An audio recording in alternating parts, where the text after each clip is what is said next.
welcome back, everybody, to another episode of the Junkyard Dawgcast. I'm your host, Jordan Hill. Got Kip Adams and Bill Wolk with me on this Tuesday afternoon, and a lot to get into on this Tuesday. We're going to talk about the Bulldogs who hit the transfer portal, where they ended up, what we think about their outlook for 2026. We're going to talk about some of the final statistics for the 2025 Georgia Bulldogs. Wrote that story earlier this week.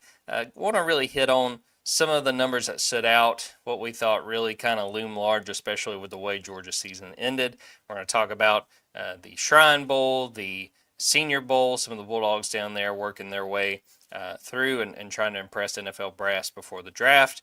We're going to talk about the college football playoffs, sticking with 12 teams, and we'll talk some UJ hoops as well. But let's start here, guys. We made it through I guess snowpocalypse. I don't think it was quite as bad as we all were bracing for here in Georgia. But Ben, how do you think you guys did as far as getting ready for the storm, and then give us a status report over at the Wolk household? Well, you know me, Jordan. You showed up, I think, to drop something off at my house like the day before, and you were like, I haven't gotten ready for anything. You know that I'm just here, hoping that everything doesn't turn out the way. I think we got kind of lucky. I knew we were going to lose power for a little bit because for some reason, if you're a future home buyer in my neighborhood, don't listen to this part of it, but our power just goes out for the littlest things all the time when nothing at all is happening. So I knew we'd lose it for a little bit. We only lost it for a couple hours. So I feel like in the grand scheme of things, we won that fight based on where things sounded like they were trending for a while.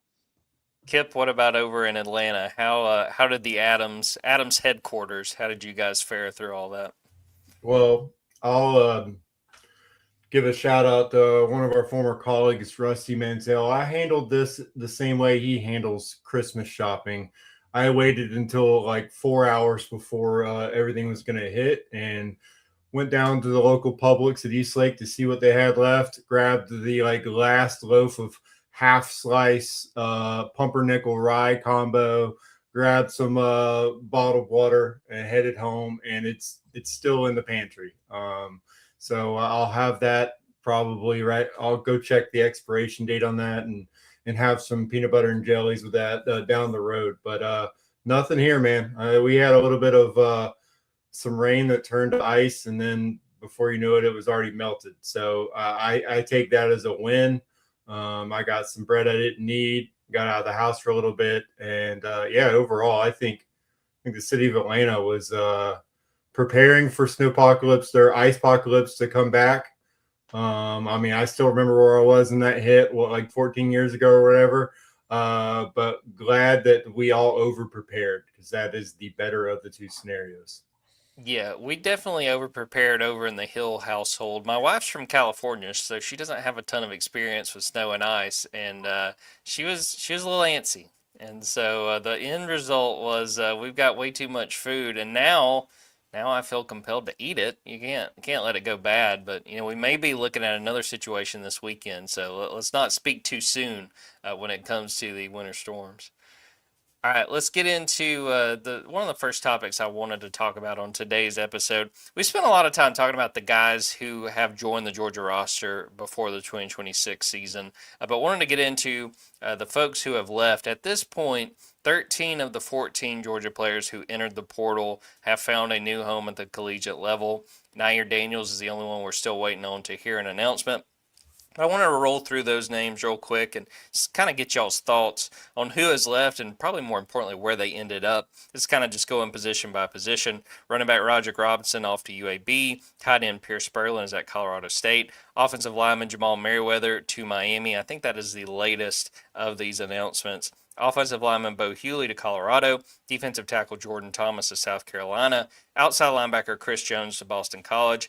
Outside linebacker Elo Mendoza to Purdue, cornerback Daniel Harris to Cal, cornerback Andre Evans to NC State, cornerback Dominic Kelly to Ohio State, safety Jaden Harris to Kansas, safety Janelle Aguero to Ole Miss, safety Adrian Maddox to Kansas State. I'll start with you, Kip. Is there one or two of those names that really intrigue you when it comes to where they're going to be playing in 2026? Guys, you want to be paying attention to, even though they've left Georgia.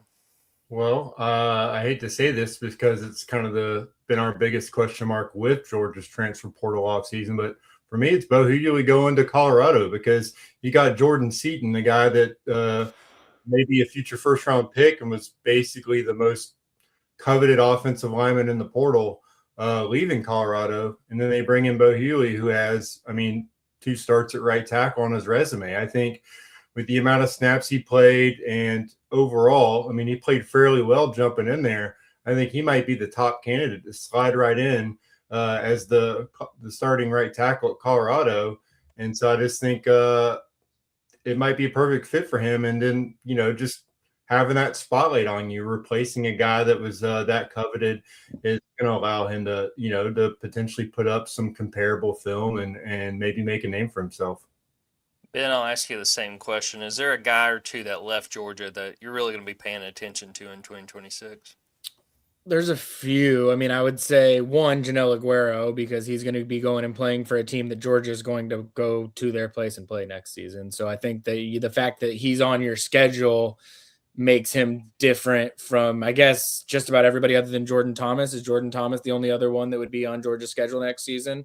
So I got to start with Janelle Aguero, especially because we don't completely know what Georgia's going to look like at star and safety next year. Like, we have an idea of what Georgia's going to look like at star and safety next year, but I don't think that there's this crystal clarity going on exactly what you're going to get from Georgia at those position groups. So losing a guy like Janelle, him going to a team that beat you most recently, you're going to their place, like it is an interesting one. Jamal Merriweather is one that's interesting to me because he is going to play at a place that churns out offensive linemen, that has a lot of success on the offensive line, for a team that just played for a national championship, for a team that it sounds like he's probably going to be the starting right guard going into spring is what the view is. And he hasn't played a whole lot at Georgia, but he's someone that I feel like we've all mentioned, like, multiple spots when it came to breakout drafts or falls, guys that we thought were going to step up during fall for multiple years. And he just never quite cracked the rotation.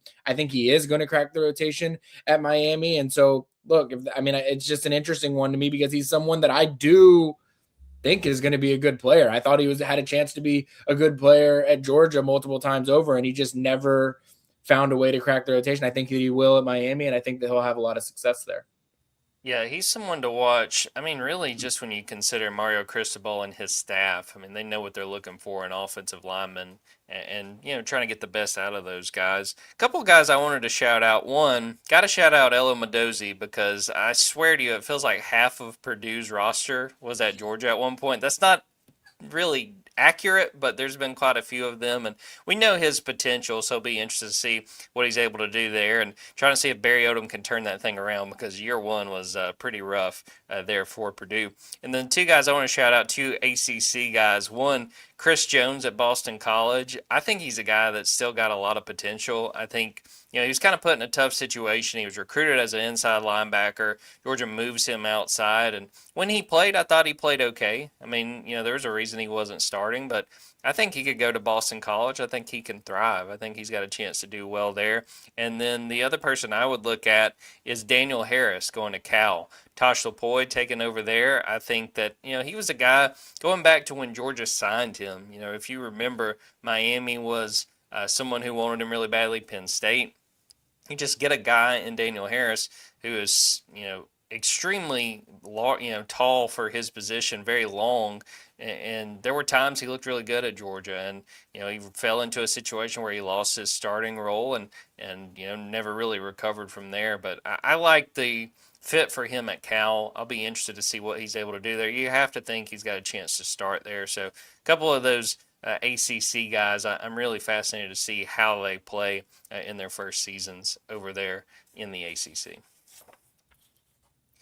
All right, we will turn our attention to some statistics. I wrote a story last couple years. I've sort of done a statistics that defined Georgia's season, and I've done this after the season, went through some numbers, did some digging, took my shoes off and counted on my fingers and toes to figure out some of the final numbers, and specifically some of the numbers that I thought loom large with how Georgia's season went. So I wanted to read through some of these and then get y'all's thoughts on what I've gone through. And if you read the story, that's probably a test. Probably should have given my co-host some homework, but just numbers that stood out and what you guys thought of them. Some of the quick ones that I'll read through, a lot of the conversation last year with Georgia's offense was the fact they started so slow on offense. They did a better job in that regard this year. Georgia in 2024 was held to 10 points or fewer in 9 games. It only happened twice in the first half of games in 2025. This was the one that I really want to get into, and we will in a few minutes. But Gunnar Stockton's average depth of target, and Kip's already shaking his head as I get this out if you're listening to this. His average depth of target in 2025 was 7.3. And for the context, for those who don't know that much about ADOT, it's just a look at a typical throw you make, how far down the field that throw is going. So it's 7.3, and I kind of compared it to some of the other quarterbacks. That was the lowest among the 12 quarterbacks who led their team to the college football playoff in 2025. It was tied for 15th in the SEC, so next to last among the guys who were like the primary starters for their teams. And so tied for 15th, not great. Tied with Auburn's Jackson Arnold, even worse. So not good there. Garrett Nussmeier was the only one that was below 7.3. And Garrett Nussmeier only played in 9 games, so I do think that probably affected his ADOT as well. Some positive from Gunnar Stockton: most rushing yards by a Georgia quarterback since 1987. And he tied Stetson Bennett's mark for rushing touchdowns, which is 10. And that was the most rushing touchdowns by a Georgia quarterback since Ray Goff. So we are going back a ways for that honor. No fourth quarter interceptions for Gunnar. I thought that was really impressive. Some other season-long statistics: Georgia very good in the red zone. 91.4% of their red zone trips ended with at least 3 points. That was 16th nationally. And then 77.6 of those red zone trips ended with touchdowns. That was 4th nationally. And I wrote about this in the story. I just think about, with the red zone, that Austin Peay game.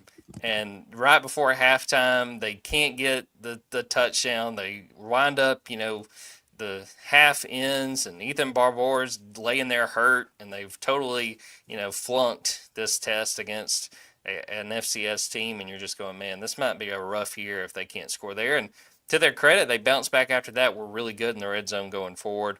Elsewhere, 4th down. Very good on 4th down this year. 15 of 20 on 4th down conversion attempts. That's 3rd nationally.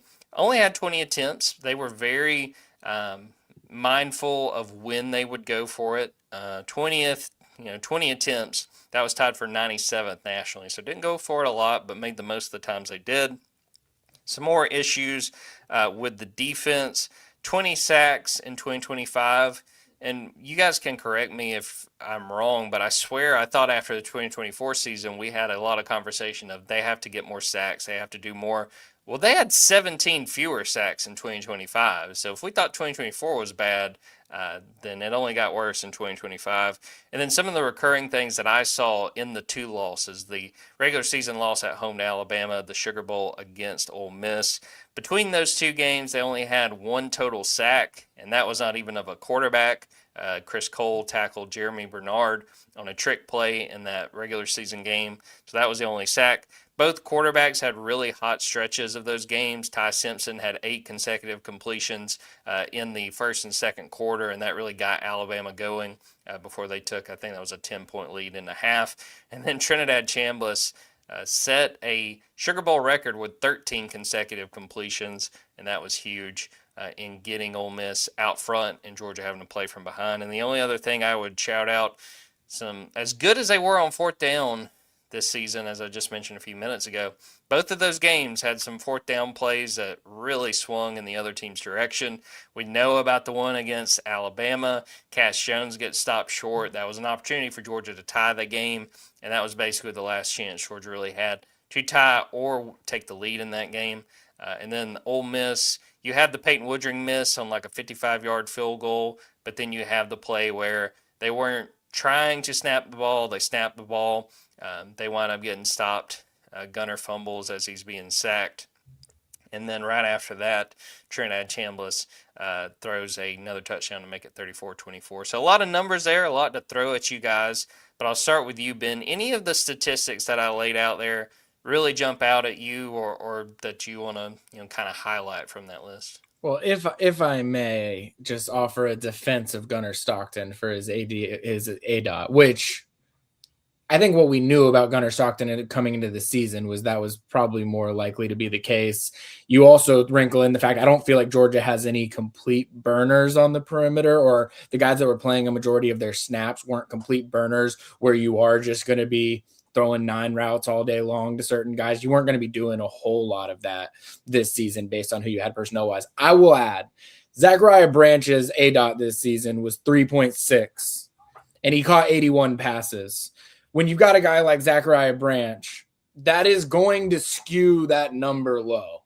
Like when you have a guy like him where you just want to get him the ball, he is, and not saying that there weren't other opportunities that maybe were missed for him to get the ball downfield to Zachariah Branch, but I'm just saying that when you complete 81 passes to one guy with an average depth of target of 3.6, you're going to have a pretty low ADOT as a quarterback. Like that's going to skew your numbers so significantly the other direction. I don't think there's anybody that watched Georgia's use of Zachariah Branch this season that says, man, we would completely retool the way that Georgia would have used Zachariah Branch. Like I think they used Zachariah Branch the way that you have to use Zachariah Branch. And I think that definitely skewed his numbers low. I will say, I just wanted to throw that out there. A quick defense of Gunnar real quick on that number. I was surprised, I guess, how many less sacks Georgia had this season. I didn't dive into the sack numbers. I think sometimes we get caught up a little bit too much in sack numbers with Georgia because teams love to scheme around Georgia being able to get to the quarterback. And so you don't see sack numbers, but I'm sure the pressure numbers probably skewed low this year as well. Again, something that's not entirely surprising when you think about who was the one big transfer portal loss that they had last year, Damon Wilson. He leads the SEC in sacks, goes and makes another 7-figure contract from Miami. So a guy that is one of the more coveted pass rushers in college football you don't have anymore. Not totally surprising, but something that I would say has to be corrected in 2026. Like I don't think Georgia can keep living on the teams like to scheme around us and they don't give us time to be able to get to the quarterback excuse. Like you still got to find ways to affect the quarterback more than you've been affecting the quarterback the last 2 years. And I think that's probably one of the bigger takeaways I had from the numbers that you laid out there. Yeah, especially when you consider the talent that Georgia has rushing the passer. And again, they go get Amaris Williams. They obviously want to do a better job in that area. Wanted to mention, you talked about Zachariah Branch, and I had this in the actual story. Just some of the numbers that I thought stood out from him. His ADOT very low, as Ben mentioned. It was the second lowest on the team among the guys that caught pretty much multiple passes. The only one below him was Cash Jones, which is not a surprise given how often he was hit out of the backfield. But 634 yards after the catch for Zachariah Branch, which was, what the goal was. Get him the ball, get out of the way, let him make plays. And to Ben's point, I think it's totally fair to say, well, look, they had Zachariah Branch. They got to get the ball out quick, which affected Gunnar's ADOT. Totally agree. I wrote about this in the story. The thing now is Zachariah Branch is gone. So you're going to have to do something different, whether that's have somebody else step up and fill that role in 2026 or let Gunnar throw the ball downfield a little bit more because he doesn't have that guy that's just – my thing, whenever I talked about Zachariah Branch during the season, get him the ball, get out of the way. And I don't know that you have that guy this year. I want to mention, too, Claw8814 on Twitter on YouTube said the schedule was easier in 2025 compared to 2024, and it was, and that's also part of the story.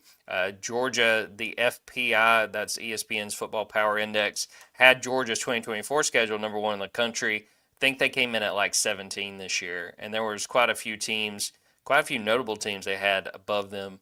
Oregon, Indiana, Miami were all above them. So, yeah, the schedule wasn't as difficult, and I think that's fair to point out when you're comparing numbers, especially from one year to the next. Kip, any numbers stick out to you that we discussed there? Anything you want to highlight?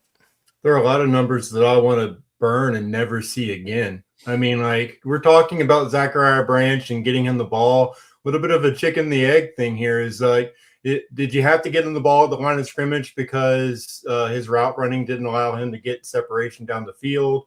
I know that you used him as an extension of the run, but you did ask him to do a lot, and it did kind of take away from the fact that Georgia didn't have any a deep threat, and they didn't, and Gunner wasn't willing to actually push the ball down the field.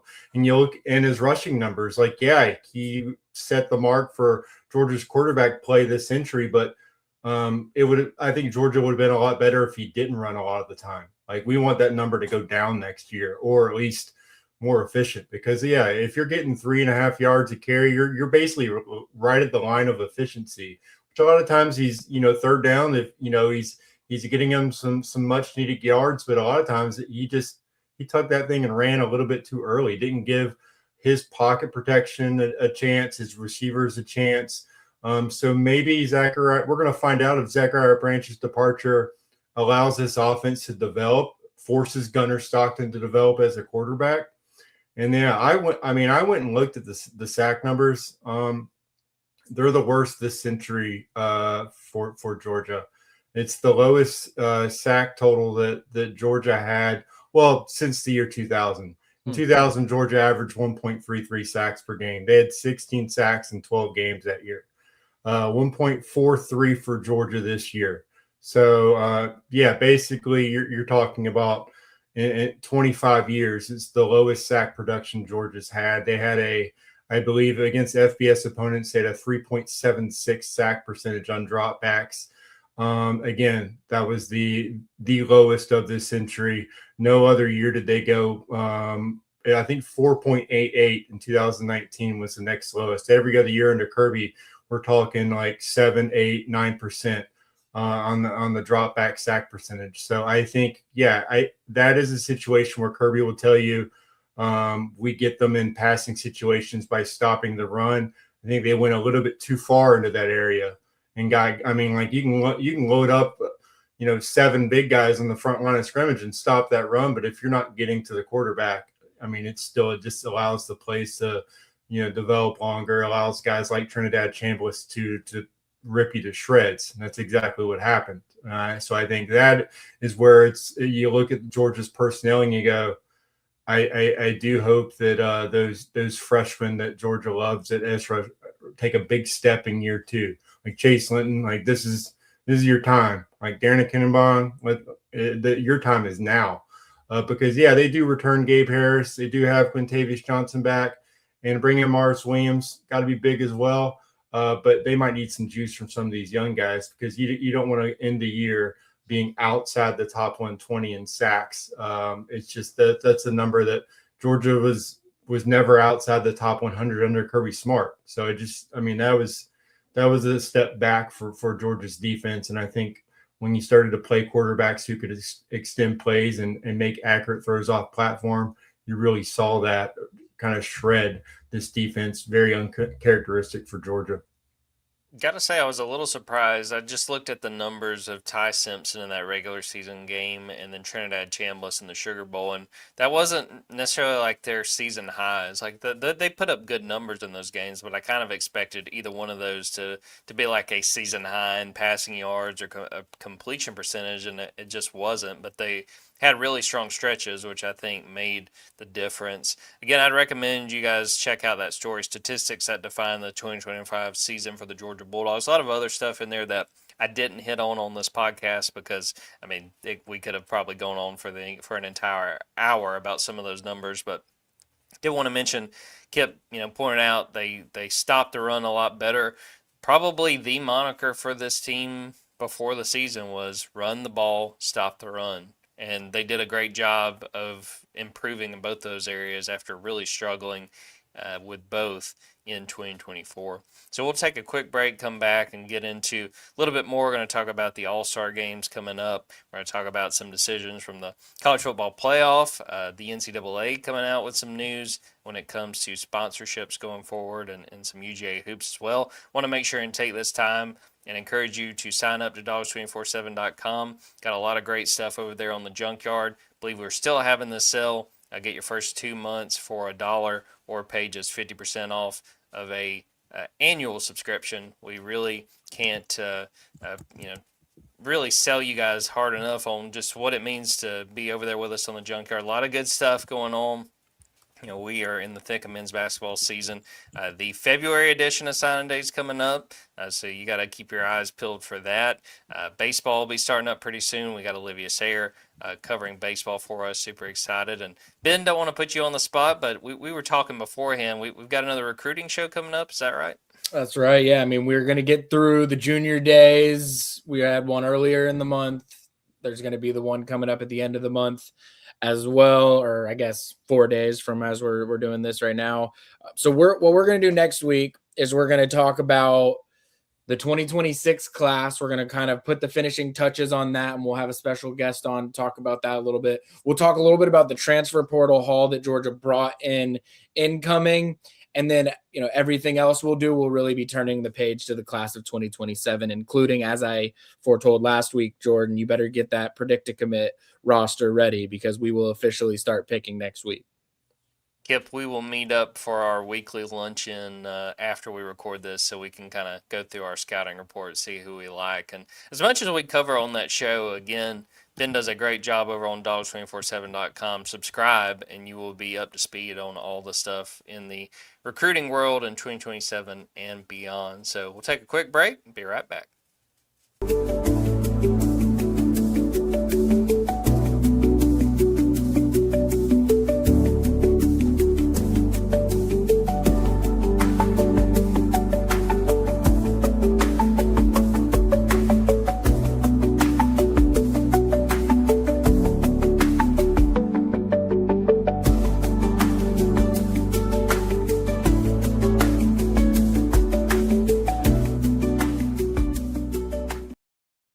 Well, guys, the college football season ended last Monday, but a handful of Bulldogs are staying busy as they're looking to impress NFL brass, getting ready for the 2026 NFL Draft. We're recording this on Tuesday. The East-West Shrine Bowl will be played Tuesday night. You've got Micah Morris, Colby Young, Dylan Bell playing down in that game. And then down in Mobile, the Senior Bowl, they're getting practices rolling there. You've got Dalen Everett and then a couple of special teamers, Brett Thorson and Bo Gardner, looking to impress down there. So I'll start with you, Kip. Is there a Bulldog between these 6 guys that are playing in the Shrine Bowl or the Senior Bowl that you think can really take advantage, can make the most of this opportunity, and maybe push their NFL draft stock up a little bit by the time this week is said and done? The easy one for me is Dalen Everett. I think he's the guy coming in that he's got some great film, and then he's got, I guess, some forgettable film. But I mean, obviously, everyone's going to look at the Texas games, his SEC championship performances, and go, yeah, like the brighter the light, the more big plays he has. It's just kind of in between, the being consistent on a down-to-down basis. But I think this is a great opportunity for him to go from a guy that maybe as low as like he might be a 4th-round guy right now, but you look at the cornerback group. I think he's got a chance to move up around maybe even 2 rounds between this week and then the combine. I think he's got a huge opportunity, but I just think he's going to be a guy that this time next week people are just going to be talking about stock up on Dalen Everett. Ben, what about you? Is there one of these Bulldogs that you think can really capitalize this week and may have some NFL folks talking about them as we go forward? Well, I'm going to mention one that we've already seen some clips of throughout the week, and that's Dylan Bell. He's just it's funny. He's a guy that just played a lot of football at Georgia and maybe didn't always wow people at all times or had people second guessing his inclusion in the rotation at times. And all he did was just keep making plays throughout the course of his career in a bunch of different ways. Like, he is football player in the true sense of it. And I think that because, and I actually talked with James Coley about this at Sugar Bowl Media Day, that like he's one of the guys that they have in that room that truly had the ability to play any of the wide receiver spots. He could have played X, he could have played Z, could have played slot, either F or the slot position. So they just trusted him to do anything and everything. I think that's going to attract a lot of NFL teams to him because he's going to have the ability to plug and play as a, number 3, number 4 wide receiver right away at the NFL level. And it doesn't really matter what your wide receiver composition is on your roster at that point in time, because he's going to be able to step in and do whatever it is that you are lacking or what you need.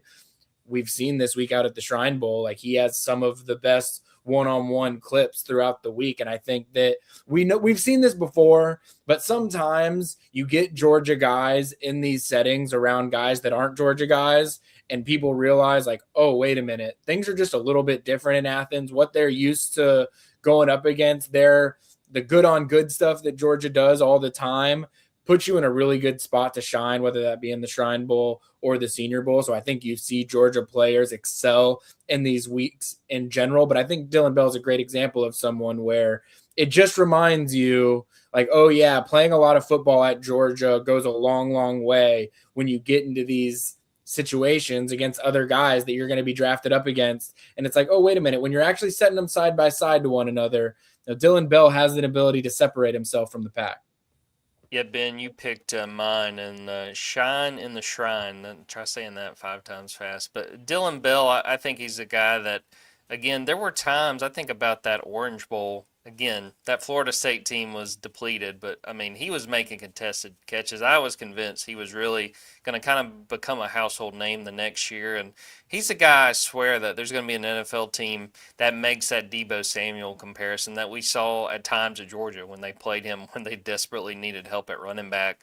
I think Deebo's got a great opportunity. The other guy I shout out, and I think this is more so because of what we just watched in the AFC Championship game, Brett Thorson. Man, we saw bad punting. That put the New England Patriots in peril. Maybe if they weren't in a snowstorm, maybe Denver would have made it hurt more, and maybe their punter would have played a little bit better. But I think that Brett's got an opportunity to show, hey, I'm the top punter in this class, and maybe, it's worth taking a flyer, picking me, actually drafting, a special teamer. You don't always see that, but want to watch those guys. But got to shout out Ben that, I think Dylan Bell is a guy that has an opportunity to make a lot of noise. Kip, what do you think about Dylan as he gets ready to go play in the Shrine Bowl? And special teams. I mean, I think we're talking about a guy that leaves Georgia with 1,600 yards from scrimmage and 16 touchdowns.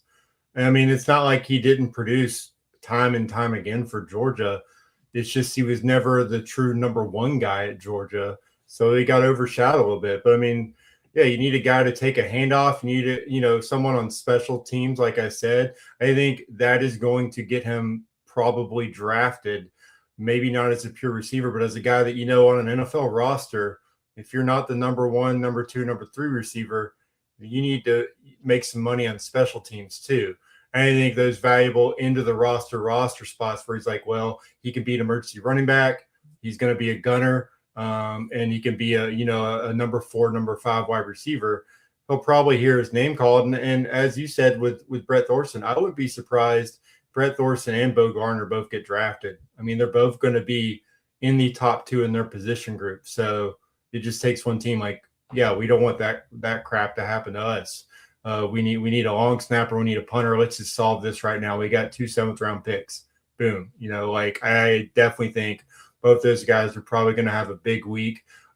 Still shocked at the fact that Brett Thorson came back from that injury and began the season just looked like Brett Thorson was back. We didn't even know when he was going to be able to come back. So he had an outstanding career. Just a great story for Georgia.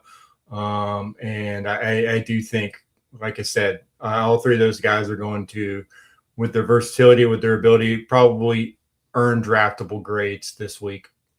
Yeah, Brett Thorson came out for the Austin P game, and we were like, wait a minute, is he actually going to play? And then he puts together a season and goes and wins the right guy. So he's someone that's worth watching. He's someone just worth listening to more than anything. I'm jealous of whatever NFL team he's going to end up on because I'm sure he's going to deliver both as a punter and also as an entertainer. Well, guys, let's talk about the news from the college football playoff last Friday. They announced that they are sticking with a 12-team format for 2026. There's been discussion pretty much for an entire year between SEC Commissioner Greg Sankey, the Big Ten, all the other power conferences trying to decide what to do. They ultimately decide, look, we got to stick with this for another year. Ben, what do you think of that decision that they're basically waiting and they're going to stick with 12 teams for at least one more year? And do you have any thoughts on what that means for Georgia, the fact that the field is not expanding? Well, there's this underlying thing going on here between the SEC and the Big Ten and this battle where the Big Ten wants it to be, I think, 24 teams and the SEC wants it to be 16 teams. And all of that, all of these decisions and what they want is directly related to what these conferences are going to look like in 4 years, with everybody knowing that the ACC contracts are all going to be expiring, and teams are going to be, or conferences are going to be trying to find out which teams they can fit in. And my guess is, this is just pure speculation, not based on any information, but that the Big Ten is planning to expand more than the SEC is planning to expand. And so because of that, the Big Ten wants there to be more teams because they believe that they're going to have a bigger volume of teams to select from. That's just what my reading between the lines on what I think is going to happen. I don't actually know that whatsoever. That said, it's sticking at 12 is two things. One, I think it's fine because this might be a controversial opinion. There've been a lot of debate about who should have been in the playoff and whether there should be G5s or whether certain teams should have made it over other teams. And the reality is the semifinals each of the last 2 years and beyond have been fantastic football.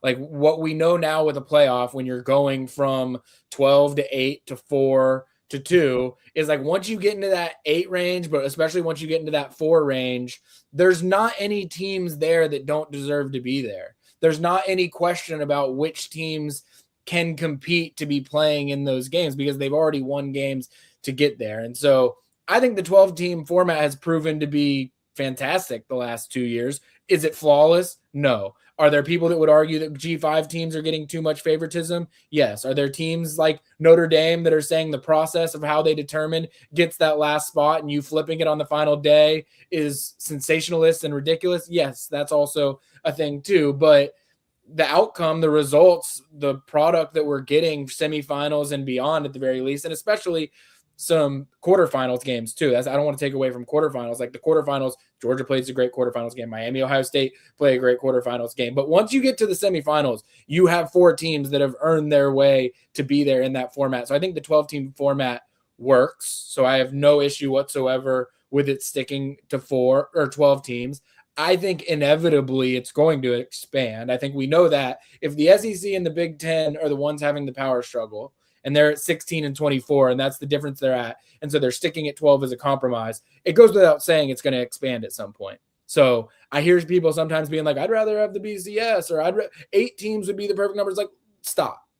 It's not going lower than 12. So right now, 12 is the lowest that you can expect. It might go to 16. I think at some point is a very realistic possibility. And I don't think there's anything wrong with 16. That just eliminates the buys. If it gets to 24, that's where I do think it starts to completely change the way that we'll relook at how regular season, and maybe it could be better. I'm not sitting here saying it can't be better. I'm just saying like maybe if it moves to 24, teams are more willing to play big time premier regular season games because they know that losing a third game isn't going to kill you.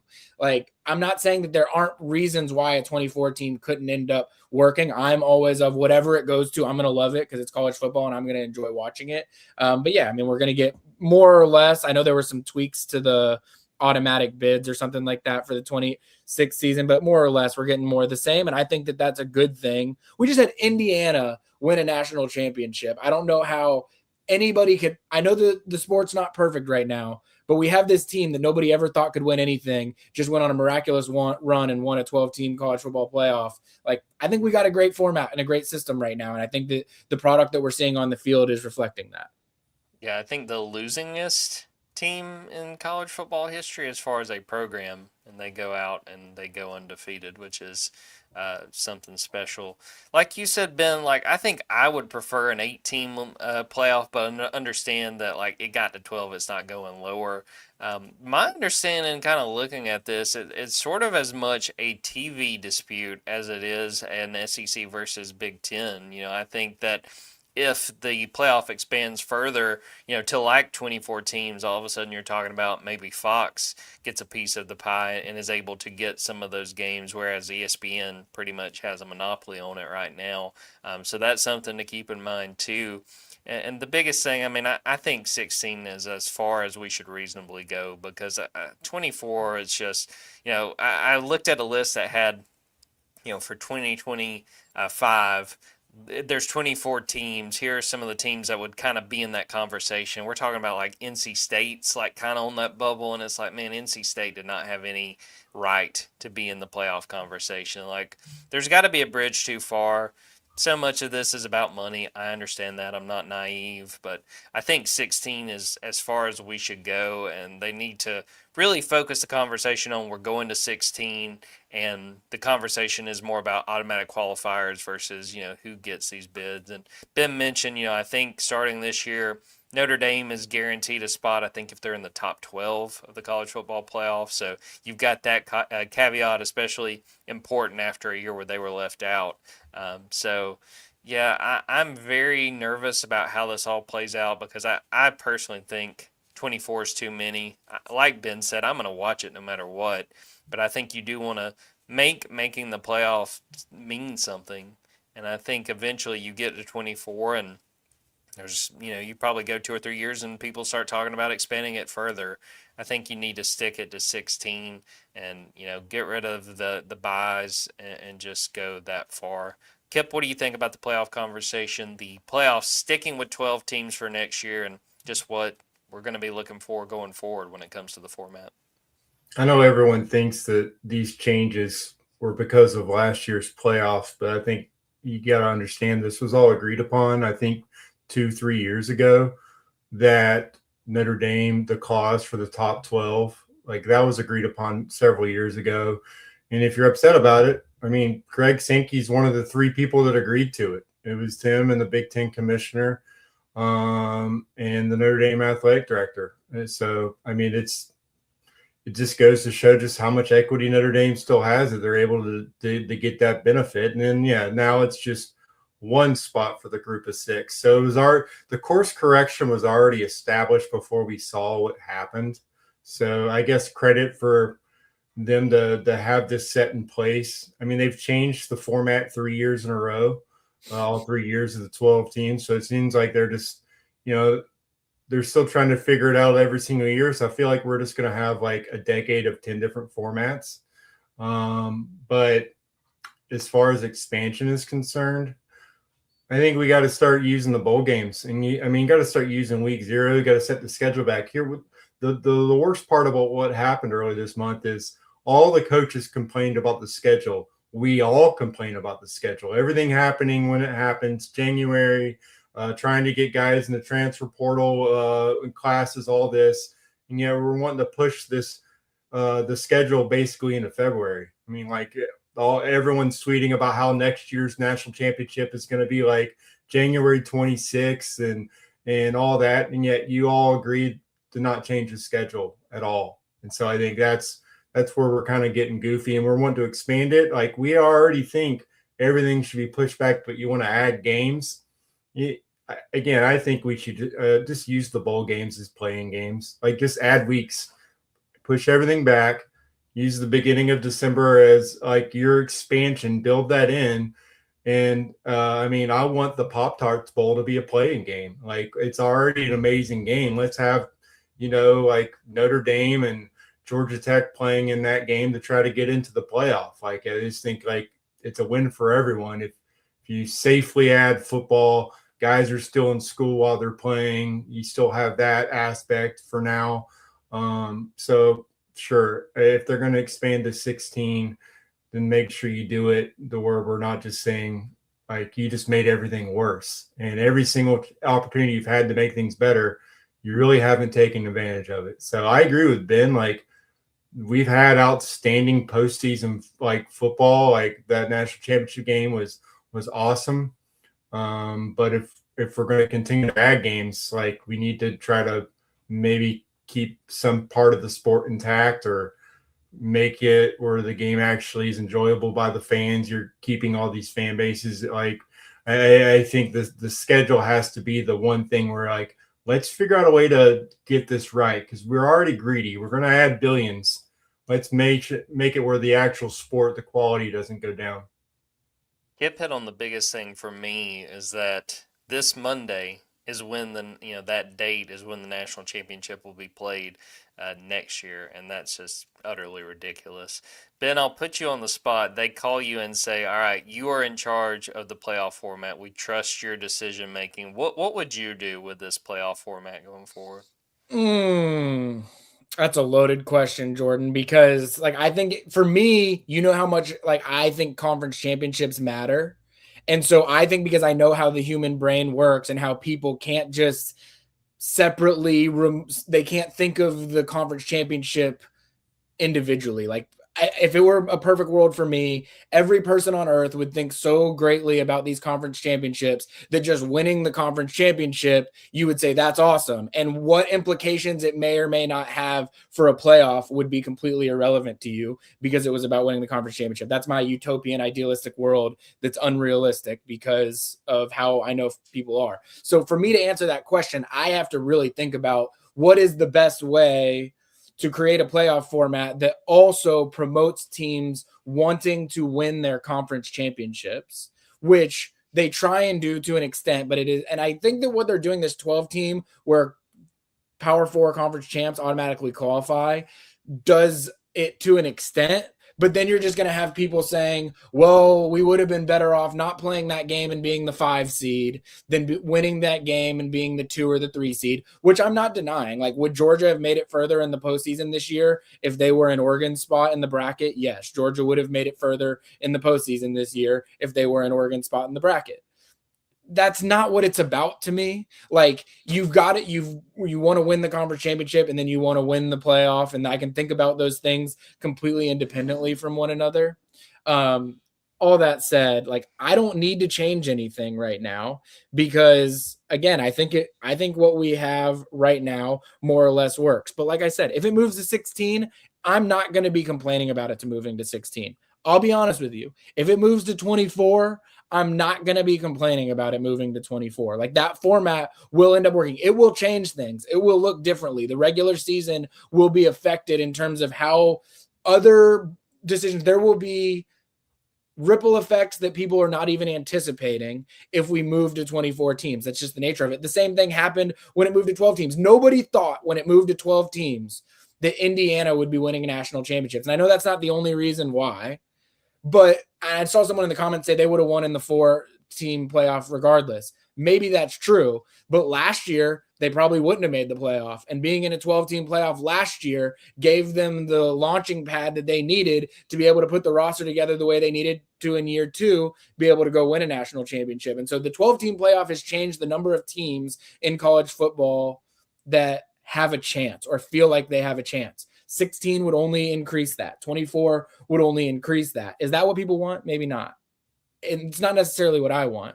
I mean, if it were up to me, Jordan, the question you asked, I'd probably just, go back to like an 8-team format would be, I think, the ideal number. But we're at 12. I know we're not going lower than 12. I know we're inevitably, if we're already talking 16 or 24, we're going to 16. If we're already talking 24, you know what that means? We're probably going to end up at 32 because 24 just means that a bunch of teams are sitting at home that first weekend. And if they're already talking about there being 24, you add 8 more teams and now everybody in the playoff is playing that first weekend in the playoff. So I understand that the expansion is inevitable. And so if I sit here and say I'm worried about it or whatever, it's like, I know that it's going to change. There were a bunch of people that did this with the 4 and the 12 team. They said, oh, if we move past 4, I just am not going to be able to stand it. It's just too much. And it's like, I get it. It's not the ideal way that this thing would have gone, but it's just the way that it's going. And look, I still like the 12-team format. I'm still enjoying it. I'm sure I'll still feel that same way about 16 or 24 as well. Yeah, with the 12, the first round games are pretty hit or miss, but then after that, the games have been pretty entertaining. Which to me is like the idea of the playoff, right? Is like you don't have a Michigan State losing 38-0 in the semifinals anymore. And I'm not saying that's impossible for that to happen. I'm not saying there won't be some just dominant team that beats the crap out of a team in the semifinals. I'm not saying that can't happen. Ohio State was probably flirting with that last year.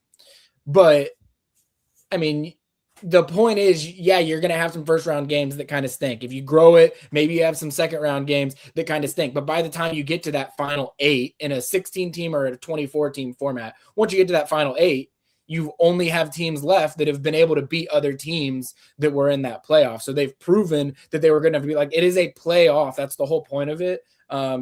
Is it possible for it to be too big? For some people, maybe. I was someone that was pitching a 64 team playoff like a decade ago. So I'm not saying that's the route I actually wanted to go, but if it was a 64 team playoff, I promise you I wouldn't care any less about it. Yep, what you got? We've had decades of bowl games that had no ramifications on the postseason. So people can't use this like watered down, why are we adding games? We've always had games that did not award a national championship played in the postseason. And to Ben's greater point, like this is the last like stand for conference championship games, finding a way to actually make them matter. Like we've defended those games the last couple of years in this podcast, and we're running out of ways to defend it other than it should mean something.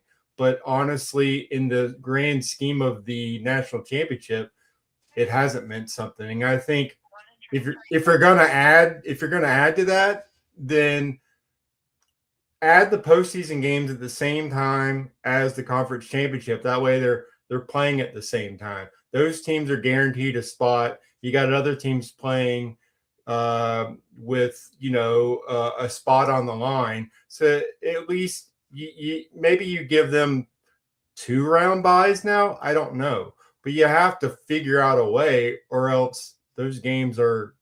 I mean, I don't know how they're going to eliminate them because there's still money, they're still driving revenue, and that's still what matters to them. But as far as the teams, coaches, and players, knowing that you're playing an outstanding team and asking your guys to go out there and battle, I don't know. You have to make that earn them something beyond just the ring and the bragging right. So I think that's got to be the key when you expand. Increase the value of your conference championship somehow, and one bye has not benefited the conference champions. I mean, Kirby has yet to win a 12-team playoff game, So I think that is the bigger question for our listeners, for Georgia, and really for the SEC. That's Greg Sankey has to find a way to make his conference championship matter, because now you got the Big Ten. I mean, like they've got the bragging rights in this format. Yeah, 3 straight national championships for the Big Ten. I don't know that many people saw that coming, but that's the nature of what it is. Wanted to get into some news from the NCAA last week. Some sponsorship opportunities now for college teams. Beginning August 1st, Division I teams can place up to 2 patches, which would be sponsorship patches, of no more than 4 square inches on uniforms for regular season games. You're seeing teams really try to take advantage of advertising opportunity, ability to generate revenue. We saw before this, I guess actually that was during the season, that Georgia added a sponsorship logo on the field from Delta Airlines.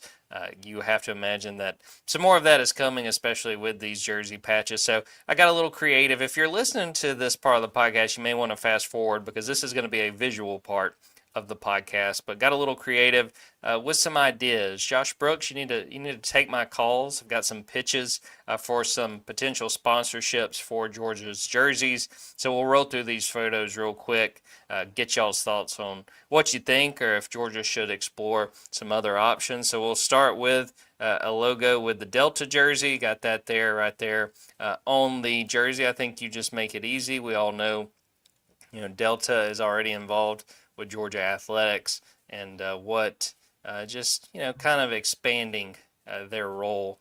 So adding Delta to the jersey. Another natural one, going with Coca-Cola.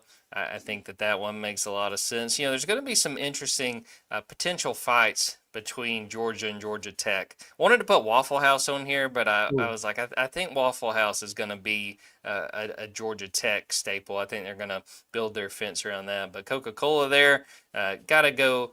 There's going to be some kind of chicken finger restaurant. I thought about Chick-fil-A, but Zaxby's, with some of the ties that, Athens and UGA has. So through Zaxby's on there.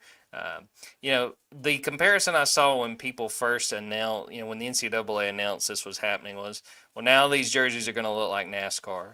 So of course I had to go with like a NASCAR. We're gonna put Napa. You know, Napa is based in Atlanta. I think that that would make a lot of sense. I would have a lot of fun with it.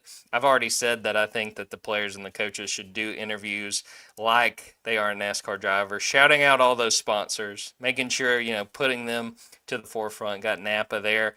A couple more. You know, Home Depot's got a really rich history in Georgia, and especially you got the Atlanta Falcons with Arthur Blank.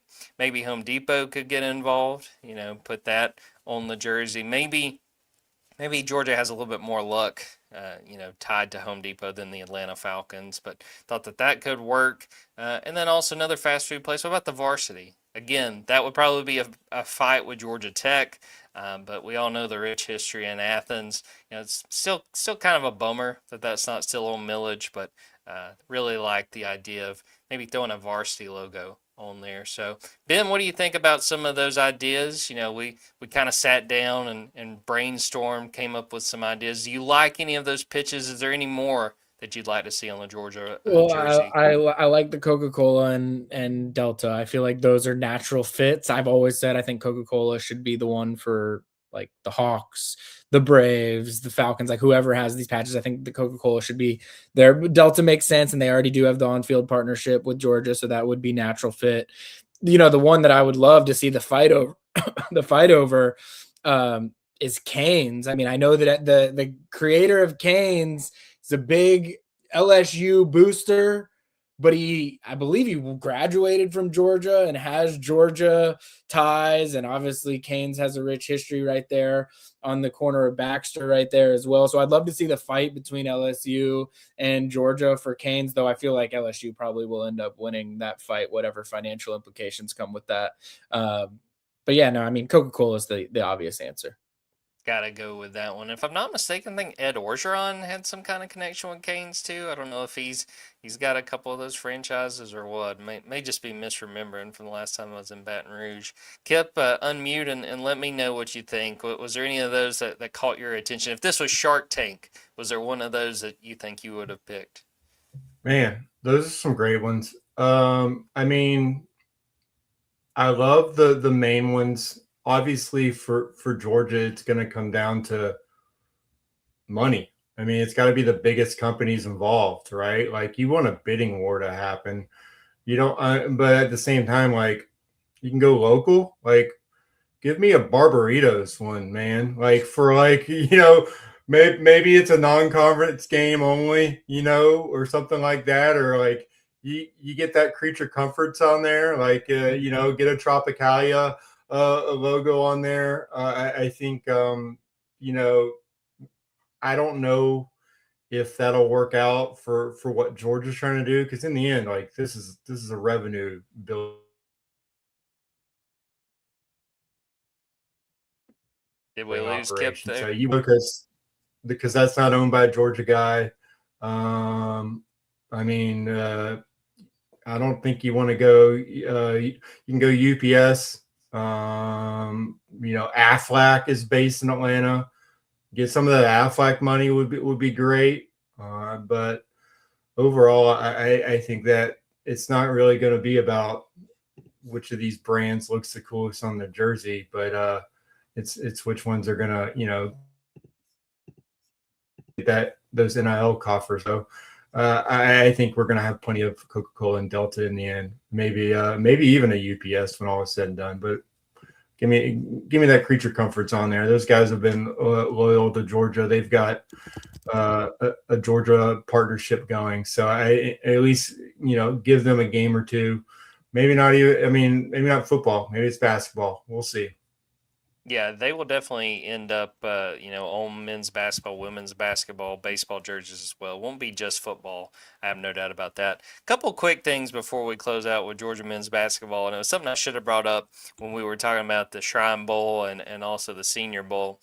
Vanderbilt quarterback Diego Pavia was listed at 6 foot at Vanderbilt. Comes in at 5'9" and 7/8. I mean, it brings me back to my days on Hinge, where you just kind of bump up the height there. Kip, what do we make of maybe Diego just was on his tippy toes when he was in Nashville? What do you make of this?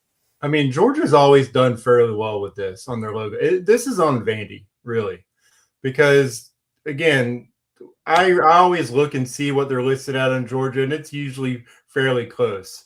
I mean, Ben knows this in the recruiting world. You get a profile, you get a kid or a high school coach that sends you their info. You're not there. You're not at a camp. You automatically take an inch and a half off, like just immediately. Like if they say 6 foot, this guy's 5'9.5". Like that's just an immediate thing. So for Vanderbilt to do that, not, I mean, like, I don't know if maybe that was part of the deal. They're like, listen, we got you. We'll take care of you. But yeah, that's that. Like, you're not going to get away from that. I mean, like he got there and Vanderbilt knew, they measured him. Like they knew exactly what his height was. And then they're like, let's just mark that thing as 6'0" and move on because he's our quarterback no matter what.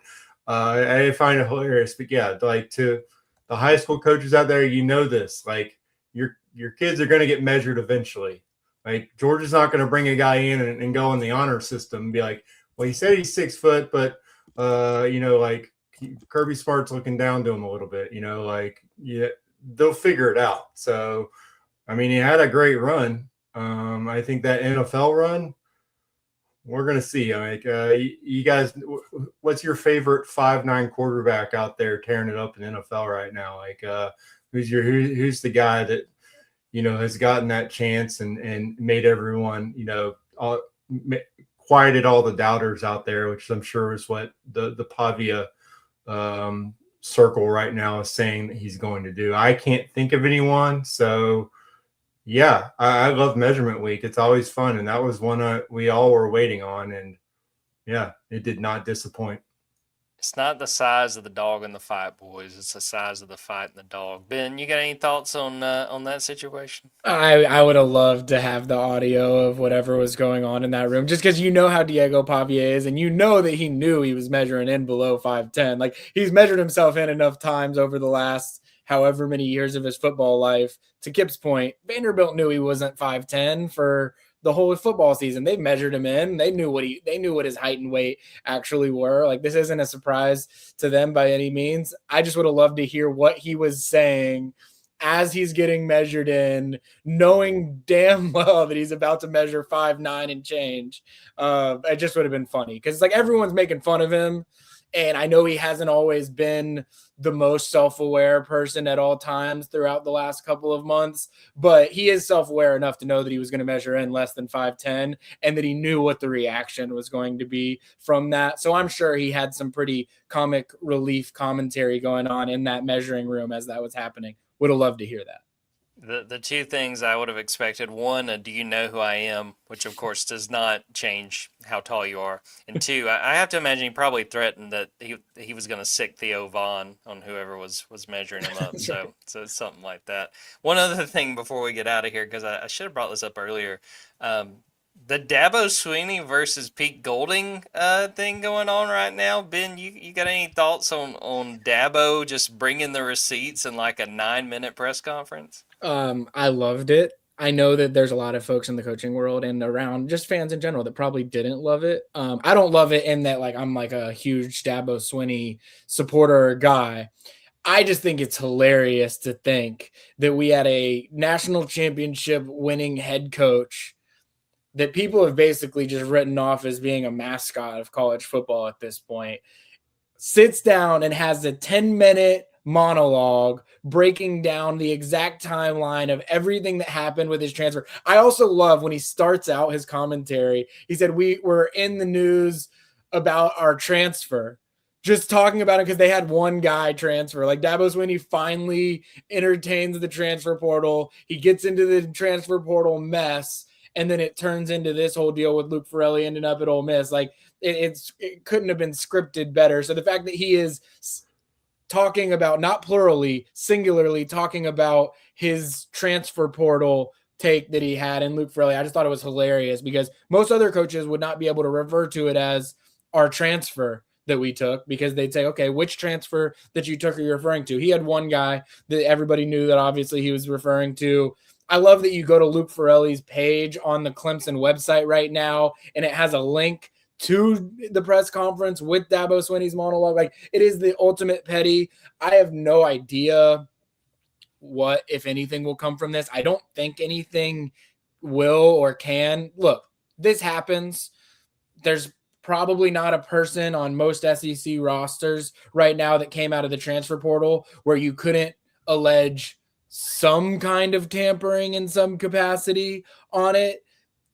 I don't know if there's anything to the extent of like you've enrolled and you're going through workouts and you're part of the team and then you're, leaving, and then Dabo Swinney laying out the exact text message that Pete Golding sent is a pretty damning. Like, if we were 15 years ago talking about stuff like that happening, like, Pete Golding's career would be over and people would be saying this guy needs the death penalty and Ole Miss needs the death penalty. We obviously live in a different world now. I think the Scarlet Letter is maybe the best chance that you have nowadays, which I think is what Dabo's going for, where, look, nothing's going to happen. The NCAA can't enforce anything. Luke Farrelly's going to go and play for Ole Miss next season. Like, that's how it's going to play out.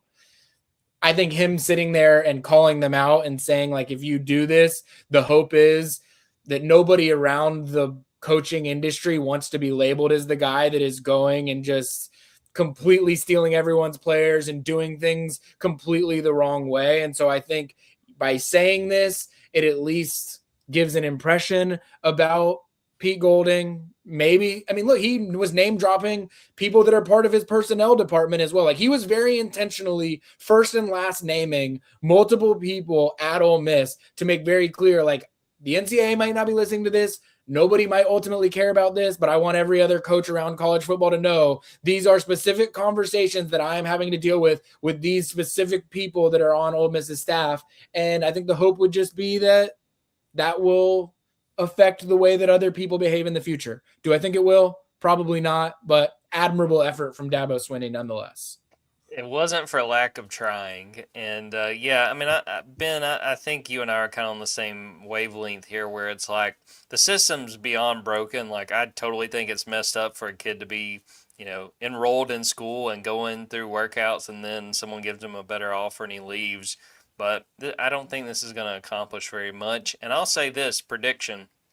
This time next year, Dabo Swinney will not be at Clemson. I think that this is sort of the ball rolling toward him saying, I'm not dealing with this anymore, which I don't really blame him. The system is broken, but this is not going to do anything except provide some entertainment for us, which I'm never going to complain about.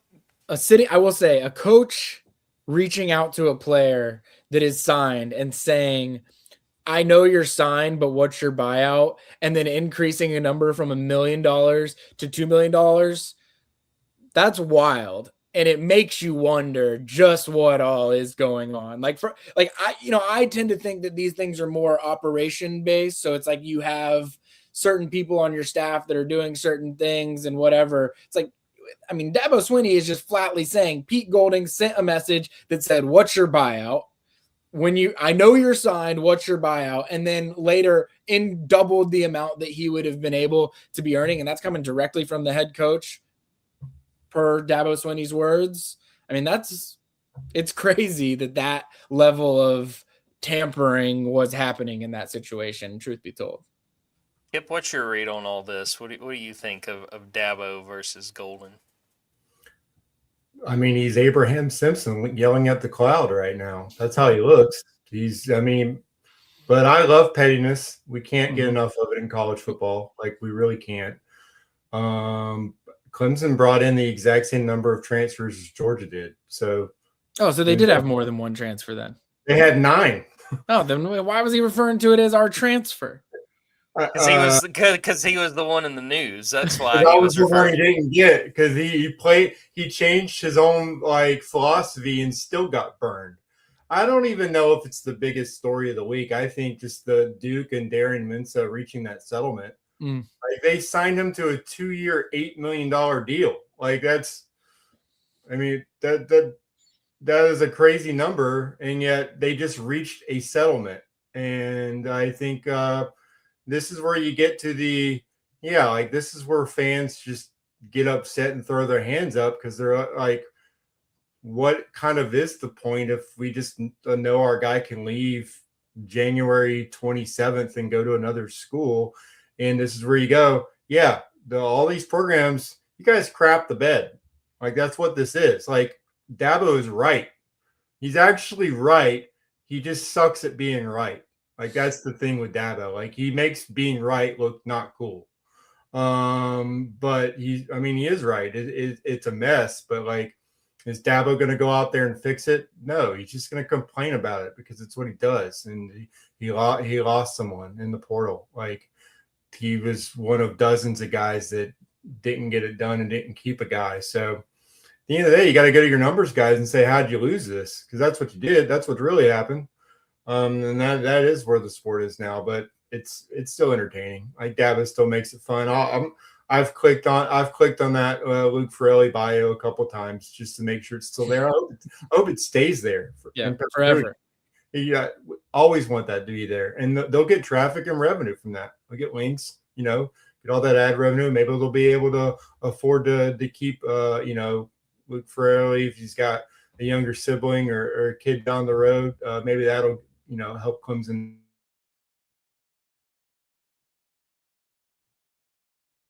And actually, so just your roster, everyone's roster set now.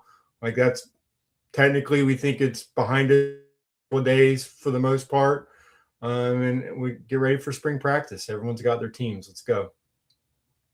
All right, UGA basketball minute, and we're going to do something a little different. Hey, shout out to the Lady Bulldogs. They are ranked for the first time in 4 years. They are up to number 23, off to an 18-3 start to the season. Shout out Coach Abe and that crew. They've gotten off to a fantastic start to this season. They host number 24 Alabama on Thursday. Looking at the men, a 1-1 weekend, or 1-1 week last week. We had already recorded when they.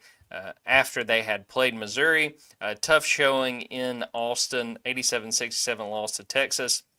Really disappointing second half. They were up 7 at halftime, and then Texas got hot, and they could not keep up. So Georgia falls out of the top 25, but still hanging tough and still in the thick of an SEC that, guys, I think is totally wide open, really, from the top on down. There's not a lot of separation right now. Big week ahead for Georgia. They're going to host Tennessee Wednesday night. That was supposed to be Tuesday night, but the winter weather pushed that game back one day. And then they will host Texas A&M on Saturday. Ben, any thoughts on that Texas loss? But more importantly, how big of a week do you think this is with 2 home games? Just a reminder that going on the road and winning in the SEC is really hard to do. That was the case for football. It's the case for basketball as well.